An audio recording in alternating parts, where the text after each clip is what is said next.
徐荣在《三国演义》中只是一个听从命令、协同作战的普通二流武将，仅仅在小说的第6回目出场。他作为荥阳太守，执行了李儒的计策，伏击曹操部队，并用弓箭射中曹操的肩膀，几乎将其生擒，但最终被夏侯惇数回合内斩杀。相较于正史中的徐荣，在小说中的他死亡时间被提前，并被戏剧化，成为夏侯惇展现武力的背景板。他的出现仿佛只是为主角制造危机，并且最终被轻松解决的这么一个工具人的形象。在史料记载中，徐荣的人生早期记载不详。他在董卓入主洛阳后，就已经成为其军事集团的核心将领之一，并且官至中郎将。这表明了他深得董卓信任，并让他手握重兵。与此同时，徐荣与辽东公孙度是同郡乡党，也就是说，他们都是幽州辽东郡人。在汉代时期，当时的人们极其重视乡党关系，于是徐荣利用自己在董卓集团中的影响力，向董卓推荐了同乡公孙度出任辽东太守。于是，公孙度于中平6年（公元189年）上任，并以此作为基础，开创了一个割据政权，并且传位商室。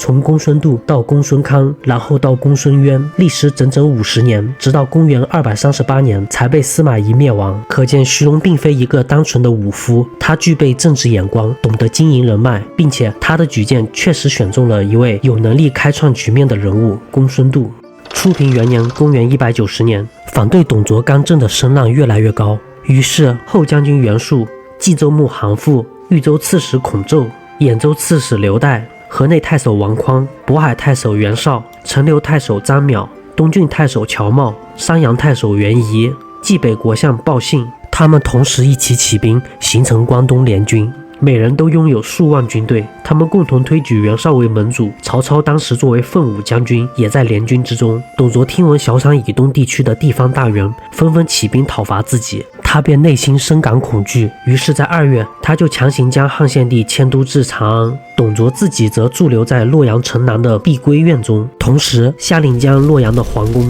宗庙、官府、百姓的住宅全部烧光，导致方圆200里内再也没有活人遗留。另外，他又派吕布去盗掘汉朝各位皇帝的陵墓以及公卿大臣的坟墓，盗取其中的珍宝。而此时的关东联军，袁绍驻扎在河内郡，张邈、刘岱、乔瑁、袁仪驻扎在双枣县，袁术驻扎在南阳郡，孔宙驻扎在颍川郡，韩馥驻军在邺城。但碍于董卓兵力强盛，没有一个诸侯敢率先进军，只有曹操凭借敏锐的洞察力嗅到了战机。他向各位诸侯建议道：董卓焚烧宫殿，强行把天子迁到长安，这些举动使他失去了人心和政治优势，此时进攻是最佳的时机。但是诸侯们畏缩不前，曹操只能独自率军西进，准备攻取成皋。诸侯中只有张邈和鲍信给予曹操支援。张邈派遣部将魏资分出一部分兵力跟随曹操，而鲍信则跟着曹操亲自参与了进军，并且在战斗过程中身负重伤。他的弟弟鲍涛也战死沙场。当曹操行军至咸阳汴水一带的时候，遭遇到了徐荣的阻击。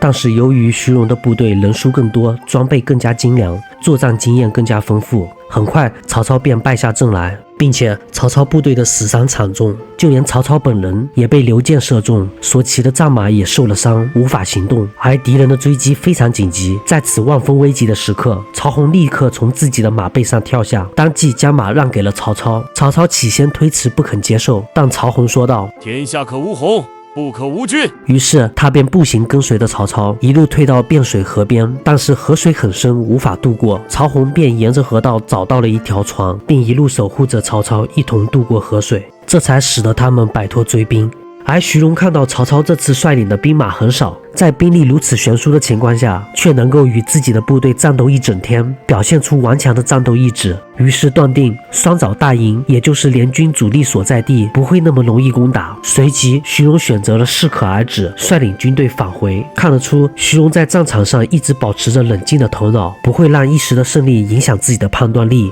他能够从对方的战场表现推断出更大的战略形势。回头看曹操这边，当他回到双枣军营的时候，看到的场景却是各路诸侯拥兵10几万，却每天只是摆设酒宴聚会，不图谋进军。同样，他们也听不进曹操的建议，曹操只能与自己的亲信如夏侯惇一起外出募兵，发展自己的势力。在关东各诸侯兴起义兵的同时，当时作为长沙太守的孙坚也起兵响应，组织起一支部队向北进军讨伐董卓。当孙坚的军队前进到鲁阳的时候，便与袁术进行了会面。袁术上表推荐孙坚代行破虏将军一职，并且兼任豫州刺史。不久之后，孙坚转移到梁县以东驻扎，而与此同时，董卓方面派出将领徐龙、李蒙等人四处劫掠。当徐龙的军队到达梁县范围的时候，遭遇到了孙坚的部队，随即双方展开激烈交战。在徐龙等人的猛烈进攻下，孙坚的部队很快被击溃，而孙坚本人只能与几十名骑兵突围而出。在逃跑的过程中，情况非常紧急。孙坚平时习惯戴一条红色的头巾，这个特征在战场上非常显眼，这使得他成为敌人追击的目标。在这万分危急的时刻，孙坚将他的头巾交给了亲信将领祖茂戴上，以吸引追兵的注意力。而董卓的骑兵果然争先恐后地追逐祖茂，孙坚因此得以从小路逃脱，而祖茂被追得走投无路。他灵机一动，将头巾绑在坟冢间一根被烧过的柱子上，自己则潜伏在草丛之中。董卓的骑兵包围上来的时候，才发现红头巾包着的是一根柱子，于是便悻悻离开，祖茂这才得以身亡。此战，徐荣的军队俘虏了颍川太守李敏，为了震慑敌人，将其喷杀，手段十分残忍。同时，董卓的军队将俘虏的义兵用布缠裹，头朝下倒立在地上，然后用热油灌杀。可见，董卓的军队是一个残暴的战争机器，他的残忍并非个别士兵的失控，而是从上至下有组织的行为模式。不过就在第2年，公元191年，孙坚重振旗鼓，收拢整合部队，推进到梁县的阳人居一带驻扎，再次威胁到董卓控制的区域。这次，董卓派遣大将胡轸为主帅，吕布为副将，率领步骑兵5000余人前往迎击孙坚。这支军队中还有其他众多将校，整体的规模不小。不过，董卓军内部矛盾爆发，不战自溃。孙坚敏锐地抓住了这个战机，率军出城，对疲惫混乱的敌军发起致命一击，大破了董卓军队，并且斩杀了其中一位重要的都督华雄。《三国演义》中温酒斩华雄的情节是艺术创作，是将史实移花接木到关羽的身上，历史上的华雄却为孙坚及其部队所斩杀。至此，徐荣成为正史记载中唯一一位曾同时击败曹操和孙坚这2位未来潜力霸主的将领。可见，徐荣拥有超高的战场阅读能力和决断力，其军事才能之强悍是显而易见的。公元192年4月，董卓被吕布、王允合谋诛杀，长安的士人和百姓欢呼雀跃，互相庆贺，而那些曾经附和董卓的人都被投入监狱处死。但董卓在外的余党李傕、郭汜等人因为吕布杀了董卓，所以就迁怒于军中的并州人，因此将军中的所有并州籍人员，无论男女数百人，全部诛杀。但是他们的主帅牛辅意外兵败身亡，导致各部众无所依靠，也因此所有的将领士兵准备作鸟兽散，各自回乡。然而，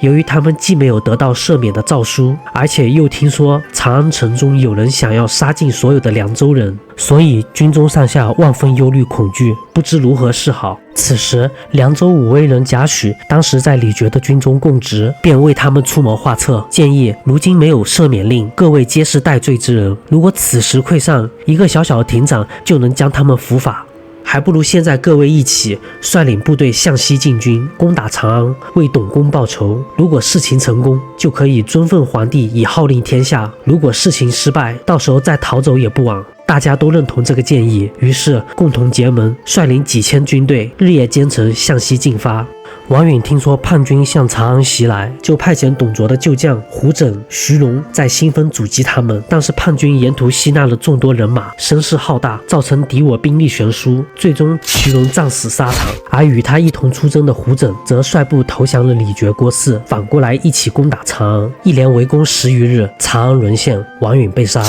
吕布向东出逃，从此汉献帝和长安城又陷入了另一场浩劫之中。徐荣是汉末董卓集团中一位杰出的军事将领，也是一位被低估的悍将。正史中他的战绩辉煌，眼光独到，但结局悲壮。汴水之战中，徐荣大败曹操亲自率领的讨董先锋军，曹操本人也被弓箭射中受伤，坐骑也因伤无法行动，最终靠着曹洪让马才得以逃生。整个战斗过程中险些丧命。而在梁东之战中，徐荣同样大破孙坚所率领的军队，并且生前隐疮太守李敏。孙坚本人也几乎没命，仅率数十骑突围而出，依靠着部下主茂引开追兵，才侥幸逃脱。孙坚是陶董联军中战斗力最强的部队，徐荣能将其击溃，证明其胜利绝非偶然。在汴水击败曹操后，他因目睹曹操仅依靠少量兵力就与自己拼战终日，从而推断出联军主力所在的双枣大营不易攻取，便主动率军返回。这也体现了他作为将领的冷静与理智，不仅上战，更知进退，不贪功冒进，具备优秀的战略洞察力。徐荣是历史记载中唯一一位曾同时击败过曹操和孙坚这两位未来霸主的将领，这一记录足以让他跻身汉末一流将领的行列。而且徐荣并非一个单纯的武夫，他提携同乡，推荐公孙度，间接造就了割据辽东近50年的公孙氏政权。徐荣的结局在史书中虽仅有龙战死这寥寥几句，但其背后是效死于国家社稷的忠诚与勇气。在董卓被杀，王允执政，西凉军群龙无首，人心惶惶之际，许多董卓旧将如胡轸选择了投降叛军，而徐荣却接受了王允和朝廷的命令，率军迎击李傕郭汜的叛军。无论此时他是效忠于汉室，还是尽军人的本职，他都选择了挺身而战，而非望风而降。与后来李傕郭汜等人在内斗中身败名裂相比，徐荣的死更为纯粹和刚烈。